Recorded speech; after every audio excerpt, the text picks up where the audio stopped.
ఇంతకుముందు వాకింగ్ చేస్తా ఉన్నాడు. జిమ్ముకు వస్తేనే చనిపోతే మాకు ఎవరిపైన అనుమానం రావాలి? సరే మీరు చెప్పండి సార్ పోనీ. మనం అట్లా కన్ఫ్యూజన్ కదా సార్. 1 వీక్ అయింది. సరే దీనికి టెక్నికల్ గానే అన్ని డాక్టర్ తో మాట్లాడడం, సీసీ ఫుటేజ్ ఉంది, అర్థమైందా? ఇదేమన్నా ఇతను హెవీ చేపించినాడా అనేది మన దగ్గర అన్ని ఫుటేజ్ ఉంటుంది, అవి వెరిఫై చేద్దాం. సెకండ్ థింగ్, మనం ఊరికే హెల్తీగా ఉన్నాడు ఇప్పుడు డైలీ షటిల్ 25 years ఓల్డ్ కూడా. చూశారుగా, ఈ సంఘటన జరిగి 3 days అవుతా ఉంది. నేను ఎందుకు ఇప్పుడు ఆ విషయం గురించి మాట్లాడుతున్నానంటే, యాజ్ ఎ జిమ్ ట్రైనర్గా కొన్ని విషయాలు మీకు తెలియజేయాలి. ఫస్ట్ ఆఫ్ ఆల్, ఈ జనరేషన్ యువతలు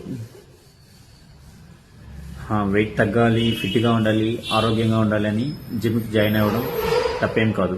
ఎందుకంటే ఈ సమాజంలో మనకు వెల్త్ ఎంత ఇంపార్టెంటో హెల్త్ కూడా అంతే ఇంపార్టెంట్. కాబట్టి ఆరోగ్యం గురించి మీరు జిమ్ జాయిన్ కావడం తప్పేం కాదు. జిమ్ జాయిన్ అయిన తర్వాత దయచేసి ప్రతి ఒక్కరూ ఒక విషయం గుర్తుపెట్టుకోండి. జిమ్ జాయిన్ అయిన తర్వాత అక్కడున్న ట్రైనర్ సలహాతో మీరు డైట్ ప్లానింగ్ కానీ వర్కౌట్ ప్లానింగ్ కానీ తీసుకోవడం చాలా మంచిది. ఎందుకంటే మీరు యూట్యూబ్ ఫాలో అవడమో, లేదంటే గూగుల్ ఫాలో అవడమో, లేదంటే వేరే ఎవరో సలహా ఇస్తే దాన్ని ఫాలో అవడమో, అలా చేసి నేను తొందరగా వెయిట్ తగ్గిపోవాలి, కరెక్ట్గా ప్రాపర్ డైట్ లేకుండా ఇష్టానికి మీరు డైట్ చేసి, ఇష్టానికి వెయిట్ వేసి, ఇష్టానికి వర్కౌట్ చేసుకుంటే ఇలాంటి పరిణామాలు ఎదురయ్యే అవకాశాలు ఉన్నాయి. అందుకే చెప్తున్నాను, ప్రతి ఒక్కరూ జిమ్లో జాయిన్ అయిన తర్వాత ట్రైనర్ సలహా తీసుకోండి. మీరు నార్మల్ వర్కౌట్ చేసుకున్నా, పర్సనల్ ట్రైనింగ్ తీసుకున్నా, సలహా అడిగితే ప్రతి ఒక్కరు చెప్తారు. మీరు దయచేసి ట్రైనర్ యొక్క సలహా తీసుకునేసి డైట్ ప్లానింగ్, వర్కౌట్ ప్లానింగ్ కరెక్ట్గా మెయింటైన్ చేయండి.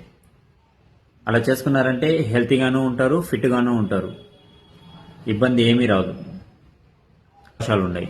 ఈ నాలెడ్జ్ ప్రతి ఒక్కరు తెలుసుకోవాలి.